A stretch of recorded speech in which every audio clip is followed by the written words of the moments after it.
Hello and welcome to this discussing episode on the Beyond podcast. We're deep into rehearsals and prep for our pop-up Festival of Henrician Drama Entertaining Henry, which this episode is part of the build-up to. But because of this season, I haven't had a vast amount of time to do a tidier edit of this discussion with Professor Liz Oakley-Brown. It was recorded live, it's fine, but normally I would clean up some of the hesitations, deviations and repetitions and any minor errors that occur. Suffolk, for example, is referred to as, I think, Sussex at one point. But apart from that, it was, for us, a fun little chat, and hopefully you will find it so. So, warts and all, I pass you over to your host, past Robert Crichton, in discussion with Professor Liz Oakley-Brown. Live. Enjoy. Hello and welcome to this discussing live episode. I'm recording this with a live studio audience via Zoom as part of the run-up to our season of Henrician drama Entertaining Henry, running at the Key Theatre Sudbury for 3 nights in June. 6 plays, 3 days, 1 king from the 20th to the 22nd of June 2025 for anyone listening to this in the future. Just make sure you check what year it is. Today we are talking snails, fighting snails from the Tudor world and beyond. As next week we are staging the play Thersites, which features a figure from mythology fighting a snail because, well, the reason for that is more complicated than you'll think. We'll come to that in this discussion with my wonderful guest. Who are you and what is your purpose in life? Hello, my purpose in life this evening is just to talk snails. That's it, pure and simple, Rob, pure and simple. And you can imagine, I am a professional early modern literary person, and the opportunities to talk snail are not that common. So Thersites is one of my go-to texts for the snail, really. So that is my purpose in life. Excellent. Yes, and This evening. Yes. Other interests do engage us. And we were saying before we were coming on that we are reasonably good in this general area of theatre and some have some specialities, but we're not the absolute snail experts or the absolute experts on some of the details here, but we're hopefully going to have a lot of fun, and you're going to have fun coming along with us. So my opening question is, what is it with snails and why is everyone fighting them? Well, it's interesting. People aren't always fighting snails, actually. There is a brilliant, and I just said to Rob before we started, I wanted to give a shout out to some people who do know their stuff about snails, quite a bit more than I do. And if you follow me on Blue Sky, I posted something yesterday, which was the link to the BBC Radio 4 programme that Alex Bovey recorded in 2020 in the heart of the pandemic and lockdown, called Fighting Snails, and it wasn't just about snails, it was about all those brilliantly weird marginalia. And so the snails, I suppose, in the 16th century come from a quite a long tradition of weird marginalia. And that's where I'm going to stop there because I could go on forever, but weird marginalia. And one of the strands of the snails, they did all kinds of things. You didn't just have knights fighting snails. You had rabbits catching them. I've got a mug behind me with some of the brilliant medieval illuminations, but I won't reach back and get it. But you've got snails partaking in all kinds of activities, with all various kind of human and non-human folk. Yeah, actually, yeah. So, but in terms of the snail, I suppose people don't really know what the snails stood for. I guess because the brilliant poet, 1920s poet Marianne Moore, had a poem about the snail, which uses this brilliant word about its contractility. That's her word, contractility. And I guess the fact that the snail can sort of move its horns in and out in ways that humans can't kind of means that its movement, it can hide, can't it? It can hide in ways that humans, I don't think can. Correct me if I'm wrong. Anybody in the audience? I don't think humans can hide. I'm going to be having a go next week, but well, yeah. So I kind of think then it lends itself to a strand of interpretation that considers a snail to be representative of cowardice, maybe. And I think in this play it's a version of that, but I'm not so sure. I think in this play, it stands for all kinds of things, actually. But I guess the element with the fighting snails and the marginalia is because of that contractility. They can hide and they can come out again. In the movement is so different than human movement. And I think that's one of the reasons I love them. But also, I guess if you're scrutinizing them and trying to utilize them in terms of the relationships to humans, they do other things. Yeah, so that's the sort of the precedence that we have in place. This is a play from, putatively 1537. We have a very specific window for this play, Thersites. In terms of the version that we are looking at, there's a wider sort of textual history to this play, but and we will come to the end of the play, which gives us why we think this happened with potentially within a 12-day radius. I mean, that doesn't mean the play only ever got performed during that period, but it's midway and towards the end of Henry VIII's reign. And we have this sort of whole world of Henrician drama going on. Interludes of various different lengths, performed in various different contexts. Often at big gatherings, banquets are one of the kind of settings that you might have. But you also might have performances for institutions like Inns of Court or various educational institutions as well. And maybe performed by students. And in fact, that's one of the potential performers for this play, Thersites. So that's sort of the world of drama. It's before establishing theatre spaces where you have to get access to a very specific space where there is some sort of barrier of cost. This is theatre that's sort of happening where people want it to happen and in different contexts. And that's sort of the universe of Tudor drama that we're exploring as part of this season, and one of the reasons why we're doing Thersites is also it's a damn silly play. I mean, shall we attempt to explain the plot? I rewatched 2021's the kind of, let's call it, staged recording that you did for the medieval theatre conference that Claire Egan ran it at Lancaster, and I had forgotten if I'd ever realised, because that it is very funny. I found it funny this afternoon. I may not find it funny when I see Rob perform it, but it can depends on the mood you're in, doesn't it? There's a lot of silliness in it, and what I hadn't realised is that it brings the audience in a lot. So there's quite a lot. So we begin. So I'm going to go for the plot now. You can see that I'm doing a little preamble. We begin with this figure called Thersites, and I think it's really important. And I've forgotten the name of the actor who plays Thersites in your production. Alexandra Katagida. Who is amazing, and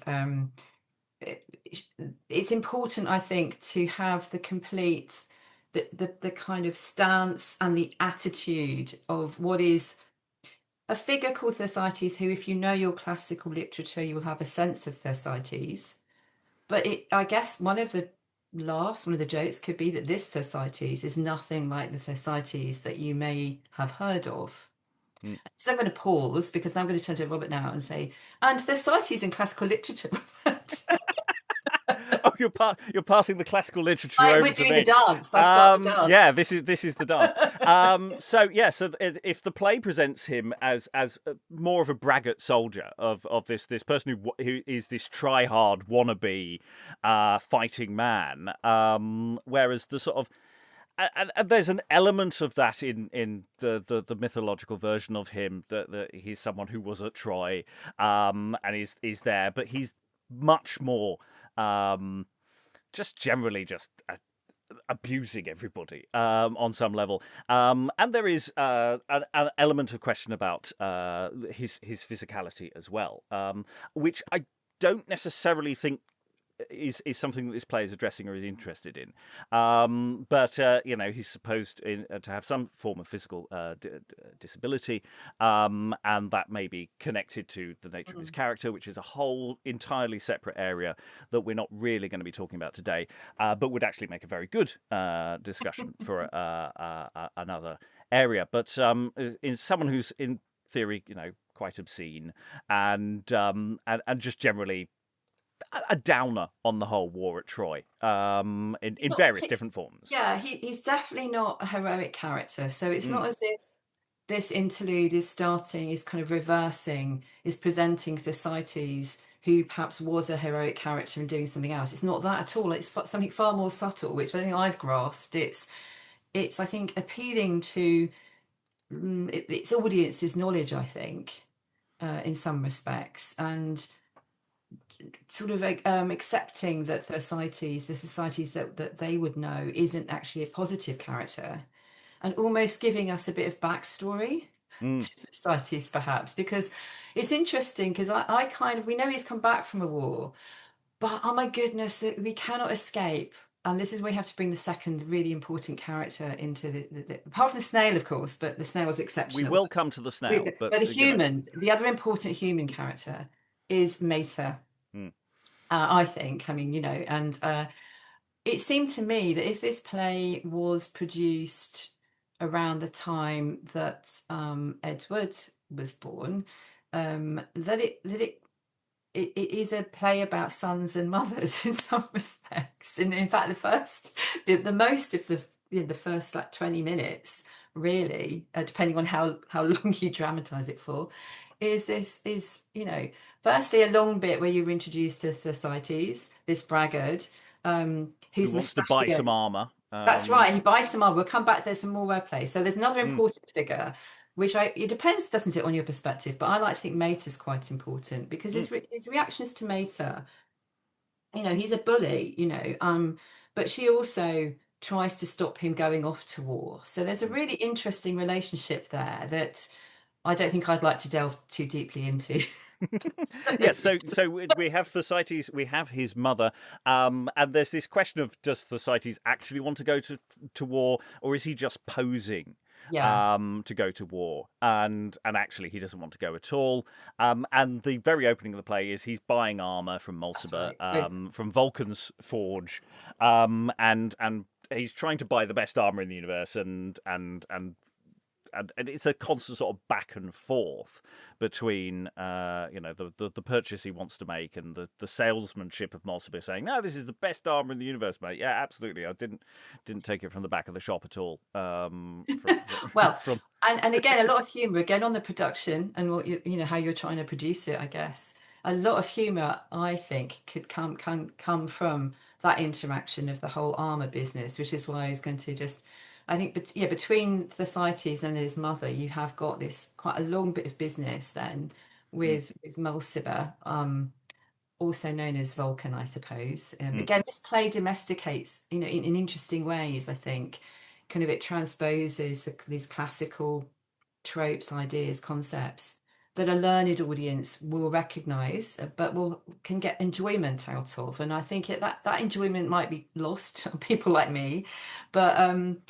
For example, I did find this afternoon to the extent that Mulciber, the person who's making the armor, is adept at what he's doing, is questionable. You can make a lot of humor out of that. There's quite an extended bit of wordplay, which I did find funny this afternoon, about the kind of slippage between salad, leaves, edibles, and salad, helmet. And when you read it on the page, you think, oh, for goodness sake. But actually, in performance, it can be very amusing. And certainly that's the plan. The only disadvantage for a modern audience is you have to explain to the audience in advance what a salad is. Indeed, that's what I mean. So, and in fact, there is an introduction which I've lifted from our version from 4 years ago, which, to say, was a Zoom version which you can watch on YouTube. There'll be links in the show description for that. But yeah, so we have this relationship between Thersites and his armourer. The armourer is dispensed with relatively swiftly, and then we get into his relationship with his mother. And also in the background, a professional soldier, an actual pucker soldier, who's going, who is this guy? He's just come back from Calais, hasn't he? So he's been out doing, quite an immediate battle, I guess. This is what I mean about this play doing interesting things with time and history and space. I guess that is a battle, that people would recognise. Oh yeah, mated to me is Brian's mother from Life of Brian. Yeah, yeah. Greg, that is a good observation.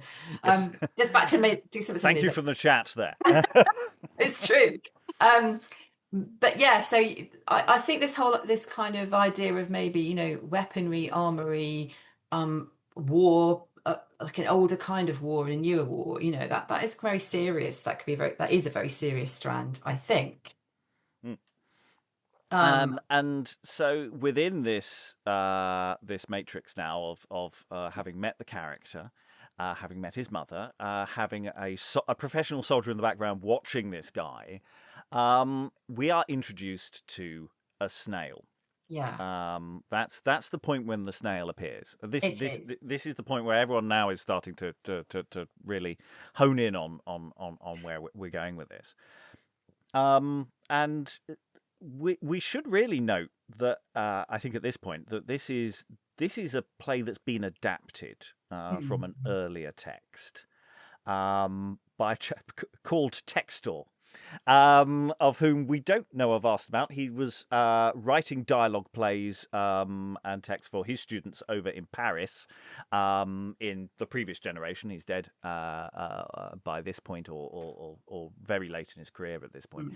And he has a reasonable vogue in translation as part of this sort of humanist scholarship that's going on at the time. But his snail is a bit different in the original. Yes. Well, his snail is not a snail, actually. The word used is testudo, which for those of you who know your Latin is tortoise. Okay, so again, you might think, that's different. And I'm going to have to look at my notes here because I'm going to get this wrong. Testudo is a term used to describe how Roman soldiers overlap their shields, right, to form protection. So in some respects, makes a lot more sense to have Thersites sort of thinking he sees a tortoise, a testudo, coming toward him. But for some reason, and again, who knows why, but again, it might be the timely humour of the Tudor snail. We have a snail. Mm. And I love thinking about this now and in performance and how on earth did they, how was it originally performed? Mm. And again, those of you that know about Tudor performance practices could kind of think about that. But I just love the conceit of having this snail come into view, Mm. which And I thought not dismissing tortoises at all, but I just find the snail far more interesting. well, they have a similar mechanic in the They sense that do, they are they a do. shell with something That's that can right. be retracted. So Yeah, within the logic of the play, it does the same thing. it But the does. thing about the snail is it is so much smaller. It's this tiny little thing, and this is the big question in performance that we've played with before, and we're playing with in a slightly different way again. Is well, how big does the snail need to be for it to read for an audience? So presumably you're producing some kind of a puppet, and because it does, the snail has stage directions. The It snail does. at a specific point retracts its horns in, and it's an important cue in the text. And when we did it on Zoom, a Leaky Chapel built a wonderful snail shell and used a hand to do the actual horns. Our upcoming version is going to be a bit different.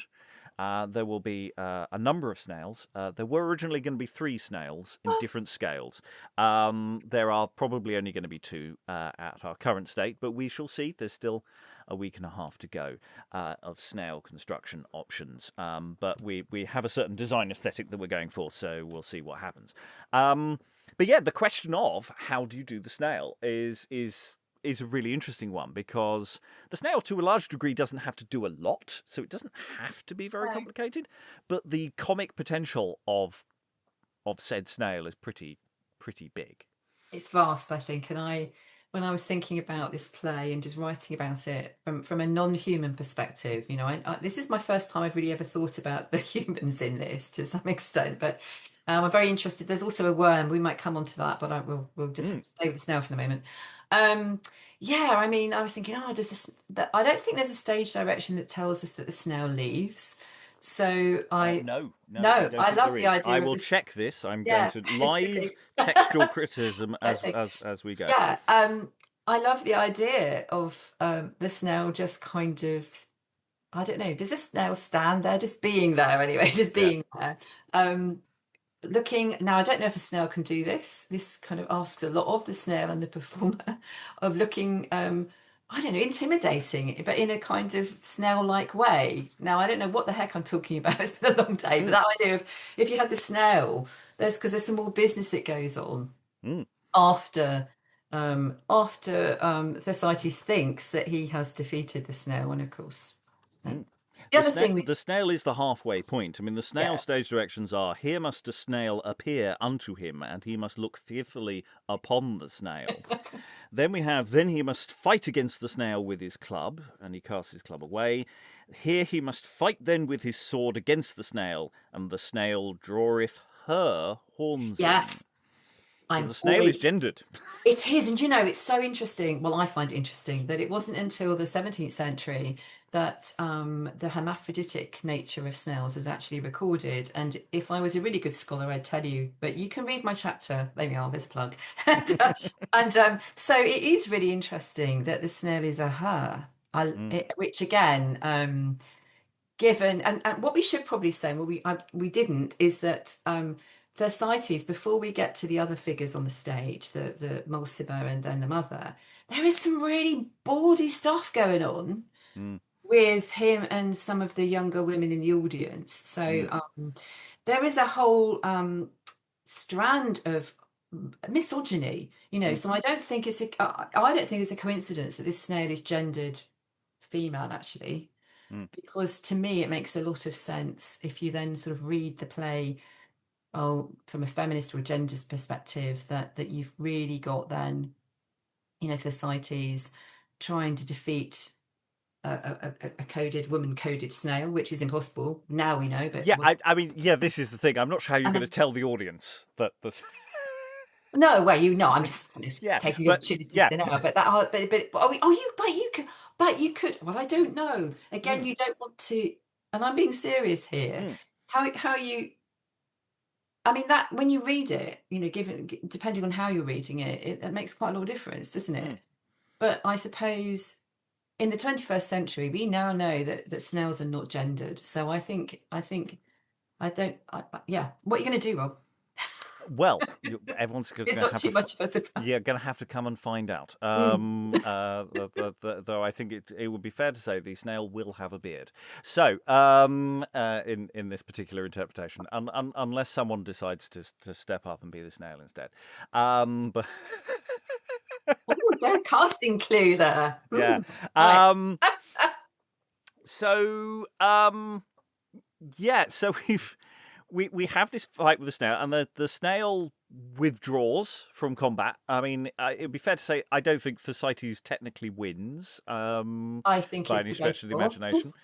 Yes. But at which point the soldier steps forward and goes, "Who is this guy?" and challenges Thersites to a fight, and Thersites runs away and hides under his mother's skirts, and escapes from the knight, and that's effectively where there is now a change from the original the source material, the large chunk that the author, and we don't know who the author precisely is. It has been attributed to Nicholas Udall. Udall wrote one confirmed play. Rafe Royster Doyster, and then has been attributed for author of Respublica, Thersites, Jack Juggler, and Jacob and Esau, of which you can say yay or nay, depending on taste. I think it's reasonable to say that those plays all fit within that sort of mode of writing, but there is no real definitive answer on that, and frankly, that's as far as attribution I can be bothered to do, because I'm not a big person for saying who the author is really matters, because a lot of these are very generic plays. So the author, whoever they are, has inserted now a sequence, which I think has a certain political context from Henry's that point in Henry's reign, because a little lad Telemachus, as the play insists you pronounce his name, Telemachus, turns up with a letter saying that he has an ailment. Would you care to describe his predicament? Yes, he has worms, is what he has, and this is where Mater comes back into play. There's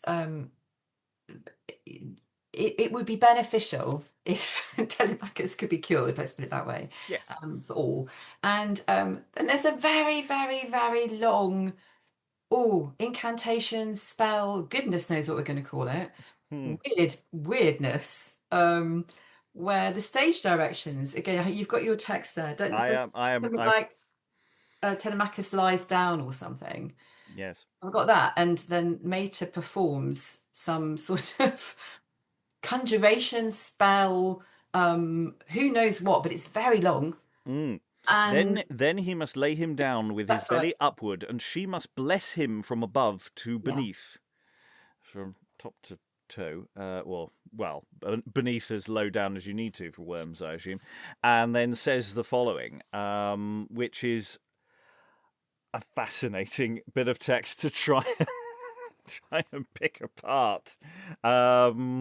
Blast of the bottle that bloweth Aeolus wind, the buttock of the butter bought at Buckingham, the body of the beer that with Bevis came, the Baxter of Ballochbury with her baking pell, etc. I'm just sight reading that. Long. It's very long. It's incredibly long with all these bouncing sounds and alliteration and wordplay, which I'm assuming is some sort of satire on Catholic Mass within the context of Henry VIII's reign at this point.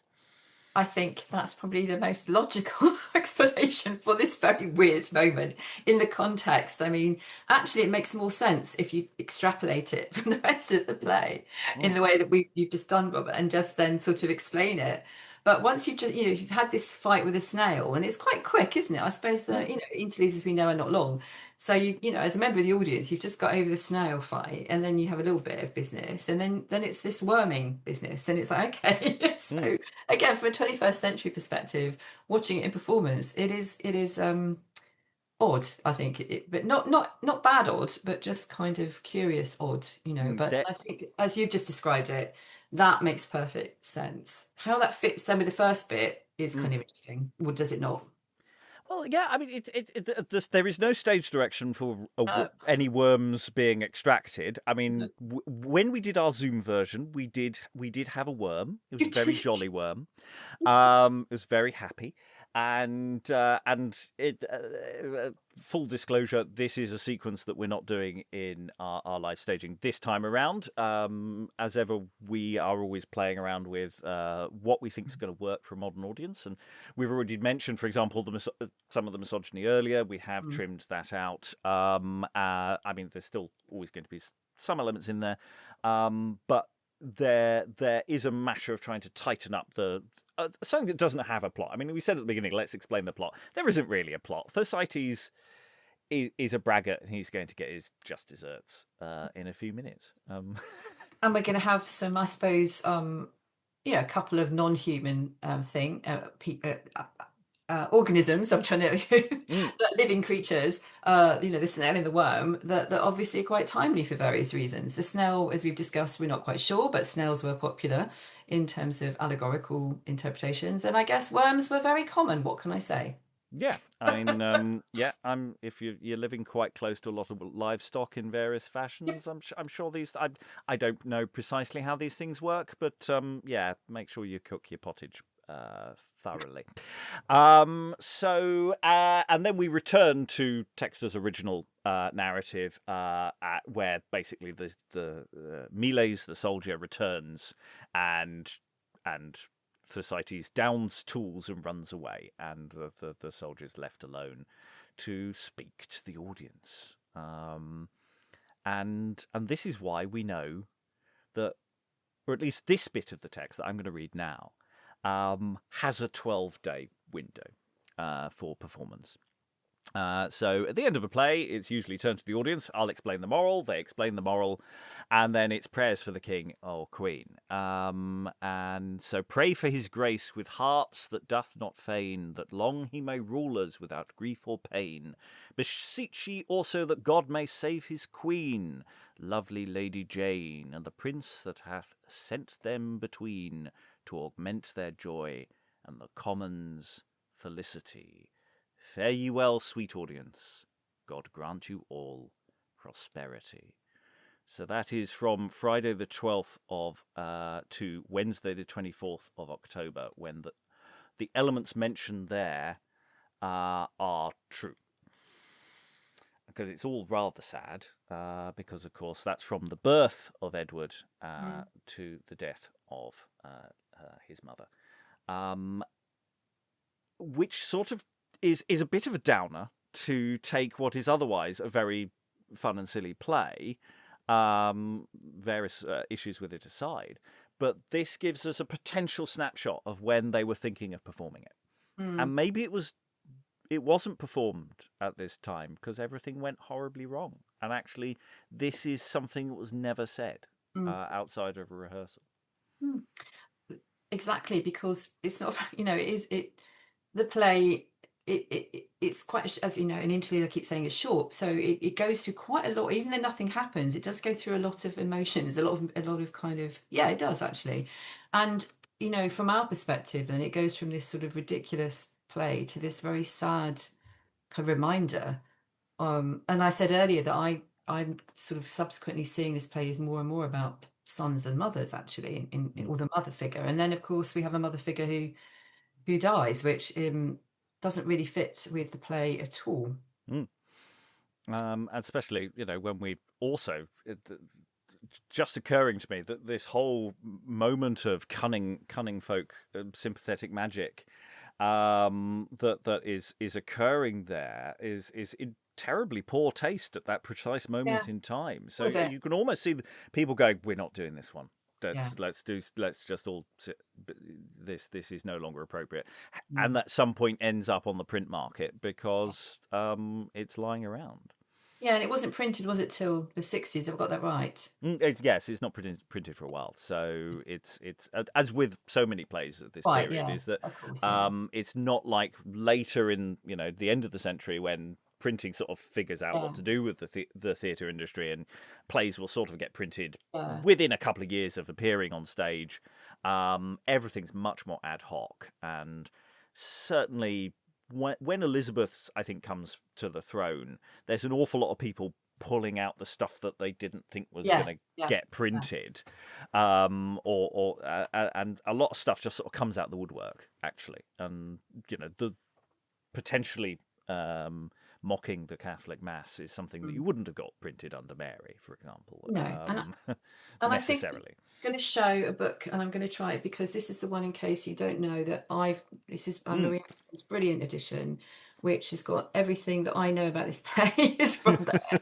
And I think she tells us that nothing is much known about the printer either of this play. So it's kind of quite frustrating if you want to do the kind of wider contextual interpretations that we enjoy doing, to think about what other plays was this printing. We don't have that either, really. So it's a curiosity, I think. And as I say, I came to it because of the Snail. I don't think I'd have ever come to it otherwise, to be honest. How did you come to it? Because we do everything. There you are. I mean, my personal journey is the same. I also have a copy of 3 Tudor classical interludes, which I think is probably the most available version that now is out there. I don't know whether it appears in any, off the top of my head, any other. I could have a quick look. I could grab Wiggins and have a little look. But certainly that's the most textually authoritative version that you'll find, and it is very good. Now, a thing I hadn't told you I was going to ask, and I don't know if you know the answer to this. I don't know the answer to this, but this is something that has been bouncing around. So the name Thersites is a genus of snail. Yes, do you know? But those kind of classifications happen later, and so Did they name the snails after this play? I do know about the genus of snail. Mm. I do know that the classifications probably weren't until the 19th century. Mm. Who the heck knows? I mean, it's kind of it's so fascinating. I mean, answers on the postcard. People out there, yeah, please let us know, because yeah. I say this kind of classification starts very generally in the 17th century, picks up a gear in the 18th, and really gets going in the 19th century. It seems really weird. Yeah. Are we missing a meaning of Thersites that we don't know about, that Possibly. they're grabbing? Maybe somebody on the call knows, and if maybe this is what I'm going to spend the rest of my, who knows what's going to happen to academia. Maybe that's what I'll do for the rest of my being, is because it is a fascinating link, and I think I am right. I think that that particular genus of snail was that 19th century. So it is quite modern, I think. Again, correct me if I'm wrong, but when I found that trace, again, my question is the same as yours, and it sort of led there for a bit. But maybe, maybe the next time we meet up, Rob, and if I get down to Sussex, then we'll have an answer, because there's got to be something. There's got to be, of course, or maybe it's just one of those curious, serendipitous things. But you're right, yeah. Can it just be a coincidence? Well, we're going to find out a bit more about this play in live performance in a little over a week's time. The version that we put on Zoom is on YouTube, and there'll be links in the show description. And there will probably be a full cast audio adaptation with this, where I will write dialogue for the snail, or something like that. That will, I'm sure, appear sometime in the future.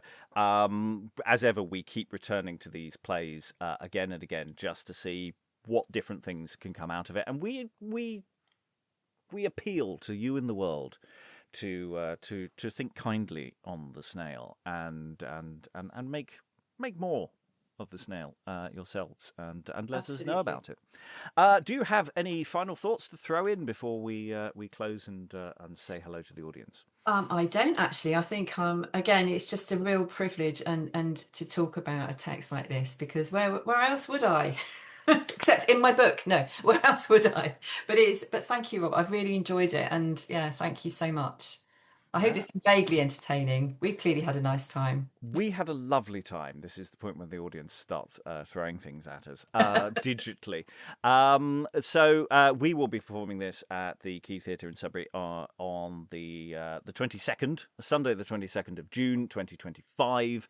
There are 2 other days of shows. This will be part of a double bill with The Pardoner and the Friar, another very anarchic bit of Tudor theatre. And will we return for more live discussions like this in the future? I don't know. We definitely have a lot of discussion episodes coming out in the podcast over the next few months. Some of them recorded nearly a year ago. I'm so sorry, Laurie. I am so sorry. I will put it out eventually. But all that remains is to thank my wonderful guest, Professor Liz Oakley-Brown, for joining me today. Thank you very much, and goodbye. Goodbye.